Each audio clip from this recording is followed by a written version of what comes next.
Like a Hellcat. Early game pa lang. So they really have to look out for that. And we will head on to the game right now. This is going to be SMO versus HFE game number 1. Pachi. Alright, so again, this game is monitored and supervised by E-Games and Amusements Board, guys. So again, this is going to be their lineup right here. Toshi's going to be onto the sidelines here. Hajizi and Yelly Hayes onto the middle. And of course, Kenji doon sa ating baba. And alongside with him is Aldon there. Tamang folks lang. And of course, Reggie dito, trying to at least give some vision or some information naman dito sa ating gitna. At least, for now, nothing much to say since both of our teams are still scaling for some resources up for grabs. And as you can see right now, Heath is not playing. Hindi naglalaro si Heath dito, and Mr. Fundamentals is... This is somewhat of a big change for the side of Smart Omega, ha? Kasi for the longest time, yung tank talaga nila is Heath. But right now, Hayes stepping up to the plate. And this is going to be a fight. Kelly Hayes, ladies and gentlemen, nahuli siya dito. And there's the jump. Angela here getting the first blood. Toshi dito could be the next target. But it won't be the problem kasi makakadikit na siya dito sa kanyang tower. Although nandun pa rin naman si Khalid to bring a bit of pressure para dito, para kay Toshi. But si Reggie dito, hindi niya talaga tatantanan at hindi talaga nila bibigyan ng space ng kahit ano dito yung Smart Omega carry onto the top lane.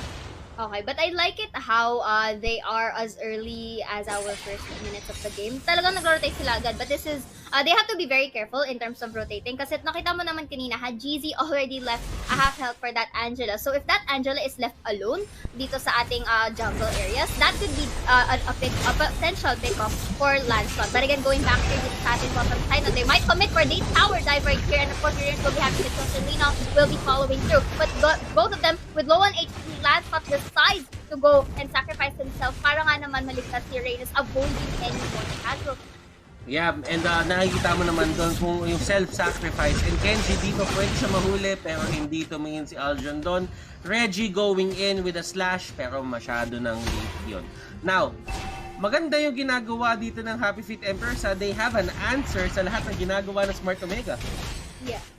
But the thing is, again, they have to do it with utmost caution kasi early game potential, Smart Omega still has it eh. Kailangan lang natin tatandaan na kapag pinatamaan ni Curtis yung mga pana niya dito, let's say, onto the jungle area, nakita natin kasi nag-roam around si Angela. If ever natamaan siya ng pana, that could be a potential pick-off. And they have to do it very carefully. But you know what? Happy Feet Emperors, they know their objectives here and they're opting to get this turtle uncontested. Hinahabol nila dito yung Angela dun sa may gitna. And Kurtz dito, getting a hit. Pero Heart Guard nandun pa rin, Pachi. Seiya, ang hirap patayin. Sanay na sanay akong tawagin kang Pachi. I'm so sorry about this. Okay lang yan. Ang hirap i-take down ng Alice. Ang hirap i-take down ng mga side laners ng Happy Feet Emperors dito just because of the Heart Guard. Yes. And of course, once again, how they position themselves right here. As mentioned earlier, if they have already fortified their side lanes, madali na lang sa kanila kasi to take resources eh. Kasi they're negating away the potential economy ng ating Smart Omega dito. If one by one, slowly but sure, they're taking a pick off. And I think this is another potential one here. Si Reggie dito, tamang nagdidistract lang. And of course, we are seeing that Chi-Chi is gonna go for that kill. And this is looking good para sa ating Happy Feet Emperors because they're, as you mentioned, they're taking it slow. Now, if this goes well for Happy Feet Emperors, pwede na nilang kunin to kahit hindi umabot ng late game. And alam mo, yun nga din yung napapansin ko dito. As long as maganda yung start ni Shaw, hindi siya namamatay basta-basta dito and he can get those orbs para mag-stack up siya agad to 25, probably to 50 as early as possible. Mas magiging maganda to for the side of Happy Feet Emperors kasi tatandaan natin, Clock of Destiny might be a slow item but with, sabihin na lang natin, with the stacks dito for the Alice, mas magiging tolerable yung pag-pace ng Clock of Destiny. And kakasabi ko lang, kinuha niya na yung Clock of Destiny niya. And of course, still, no, kahit sabihin natin in the first minutes ng ating game, first 4 minutes, nasa upper hand, or in terms of momentum, nandun naman eh, nasa Happy Feet Emperors. We have to take note. you mentioned, if the Cupra right here was able to escalate during the middle phase of the game, pwede pa nilang mabawi. So, but look at this, Lancelot was able to take down the Khalid right here na pumasok na maaga, but of course, Angela will be taking a trade. And I think this called for a disengagement because they can't really commit too much, because if ever that they did, you have to take note, malapit na yung Torre. So, pwede na nilang takuhan yun and go for a full disengage. But they are going to transverse themselves here into the turtle area, going for some objectives instead, which is a good call for Smart Omega. So, they will be getting the turtle here, but in exchange, they will be taking the Uranus as the castle. Fleeting time for Japes. Mabilis to. And that is going to be a big problem for the side of Smart Omega. I mean, masyado nang alerto si Japes dito sa paggamit ng kanyang heart guard. Tapos dadagdagan mo pa ng fleeting time. Kumbaga, maximum uptime na to probably for him. Now, alam mo, nakikita ko pa dito, yes, nakuha nga. Tama ka dun nakuha man ng Smart Omega dito yung turtle. Pero nakasagot ng isang kill yung Happy Feet Emperors. Now, Smart Omega, they're doing a great job. Ang ganda ng pacing na pinapakita nila dito. Ginagamit talaga nila si Haji to his full capabilities. Pero you cannot afford to, lose the trade or make a 1-1 trade na sobrang dami yung tao piniset up. And show dito, na heart guard man siya, it won't be enough. Toshi? Will be getting direct, but misses right here. And of course, tamang prito si Toshi dito in hopes of getting the Angela. Will be getting a double kill right here, but he is going to be traded down by the Eastern Shin with that response. And this is going to force Easy and company to go and back away. But with all that fiasco sa ating top side, nakapag-push na naman sila dito sa ating middle. And I like it. This is very interesting though, Butters. You know why? Kasi nabanggit natin na medyo fortified na yung side lanes ng ating Happy Feet Emperors. Now, this forces the Selena and the Bruno to actually go for a two-man kill dun sa taas na force sila. And it did well for Smart Omega, but this also proves that this can go and progress into the middle game para sa ating Happy Feet Emperors. Kasi nakita nila na matibay sila in terms of the early game, makunat in terms of gameplay right here if ever it is a 1v1 situation. But again, looks like another team fight is going to happen here sa middle, but of course they will be deciding to disengage. Now, Hachi, nagkaroon na ng problema dito sa Happy Feet Emperors. Bakit sila nagkaroon ng problema? They gave out the mid lane turret, the bottom turret, and the top turret, all the first tier 1 turrets para dito sa side nila. Now the turtle is being taken. Uy!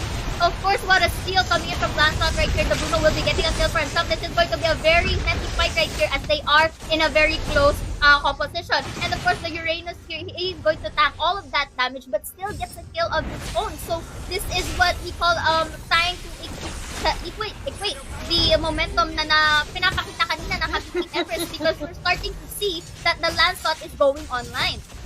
Haji, just going in. Ito yung kilala nating Haji. At ito yung Haji na talagang nagpapabilib sa akin time and again. Alam mo, yung Happy Feet Emperors dito, they did a great job controlling the pace. Alam nila yung gagawin nila. Alam nila yung winning conditions nila. But, the thing is, hindi nila napanghawakan yon and they had trouble holding on to that. Kung papansinin mo, yung bottom lane, yung middle lane at yung top lane, nawala siya in a span of 1 minute lang. Because they committed a bit too much onto the top side So kaya it kind of forces them to give up the middle and the bottom as you mentioned earlier. So, dahil nga doon, I think that is one of the steps for Smart Omega to go and actually escalate themselves in a more favorable manner dito, Butters. And again, just like this one, ngayon, sila naman ang nagbibigay ng pressure dito sa ating top side, which is a good call for Smart Omega because they are abusing the mispositions na nangyayari or nagaganap dito against Happy Feet Emperor.